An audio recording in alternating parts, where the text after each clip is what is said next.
जीवन अध्ययन बाइबल, इसका अंग्रेजी से हिंदी में अनुवादित है।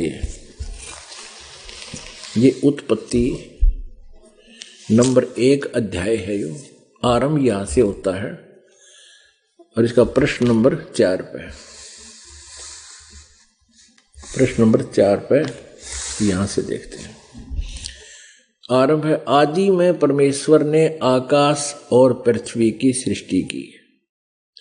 पृथ्वी बेडौल और सुनसान पड़ी थी और गहरे जल के ऊपर अंधियारा था तथा परमेश्वर का आत्मा जल के ऊपर मंडराता था।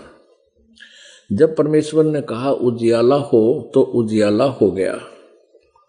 और परमेश्वर ने उजाले को देखा, अच्छा लगा। और परमेश्वर ने उजियाले को अंधियारे से अलग किया। परमेश्वर ने उजाले को दिन और अंधियारे को रात कहा तथा सांझ हुई, फिर भोर हुआ। इस प्रकार यो पहला दिन हो गया। फिर और रचना की, सांझ हुई, फिर भोर हुआ। इस प्रकार ये दूसरा दिन हो गया। फिर ये सांझ हुई, फिर भोर हुई, ये तीसरा दिन हो गया। हम यहां देखते हैं ये चौथा दिन, सांझ हुई, फिर भोर हुई, फिर इस प्रकार चौथा दिन। यानी इसमें जो रचनाएं की, हम अपने मतलब की बातों पर आते हैं। 5वां दिन, सांझ हुई, फिर भोर हुई, इस प्रकार 5वां दिन हो गया। पशु पक्षी पहले पैदा किए। अब देखो, अब फिर क्या, यहां से परमात्मा ने कहा, यहां 26वां श्लोक है, ये अध्याय 1 का ये 26वां श्लोक है। फिर परमेश्वर ने कहा, हम मनुष्य को अपने स्वरूप के अनुसार अपनी समानता में बनाए और वे समुद्र की मछलियों और आकाश के पक्षियों और घरेलू पशुओं और सारी पृथ्वी पर और सब रेंगने वाले जंतुओं पर जो पृथ्वी पर रेंगते हैं अधिकार रखें।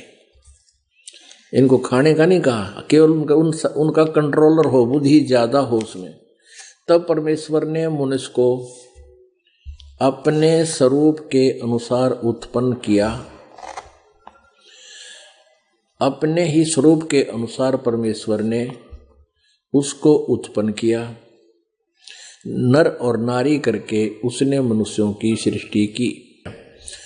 और परमेश्वर ने उनको आशीष दी और कहा, और उनसे कहा कि फूलो फलो, मनुष्यों को पृथ्वी में भर जाओ और उसको अपने वश में कर लो और समुद्र की मछलियों और आकाश के पक्षियों और पृथ्वी पर रेंगने वाले सब जंतुओं पर अधिकार रखो। यानी उनका, तुम उनसे बुद्धिमान बने रहो, उनका कंट्रोल रखो। जैसे हाथी, शेर, रीछ, भालू सर्कस में बांध कर उनको नचाने लगे मनुष्य, खाने को नहीं कहा। फिर परमेश्वर ने उनसे कहा, तुम सुनो, जितने बीज वाले छोटे छोटे पेड़ सारी पृथ्वी के ऊपर हैं और जितने वृक्षों में बीज वाले फल होते हैं वे सब मैंने तुमको दिए हैं, वे तुम्हारे भोजन के लिए। ठीक है। अब आगे देखो 30 में,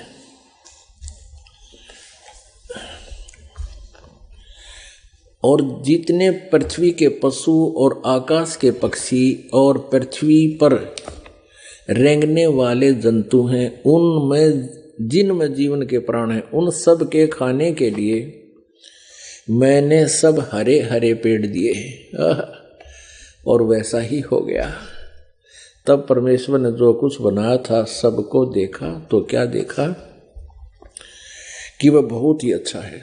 तथा सांझ हुई, फिर भोर हुई। इस प्रकार यो 6वां दिन हो गया। यूं आकाश और पृथ्वी और उनकी सारी सेना का बनाना समाप्त हो गया। और परमेश्वर ने अपना काम जिसे वह करता था 7वें दिन समाप्त किया। और उसने अपने किए हुए सारे काम से 7वें दिन विश्राम किया। और परमेश्वर ने 7वें दिन को आशीष दी और वो पवित्र ठहरा। 7वें दिन परमात्मा ने विश्राम किया। अच्छा, और 6 दिन में सारी रचना रच कर 7वें दिन वो परमात्मा तो चला गया इस काल को ये पृथ्वी आधी देकर। कहाँ चले गए? अपने सतलोक में तखत पर जा विराजे।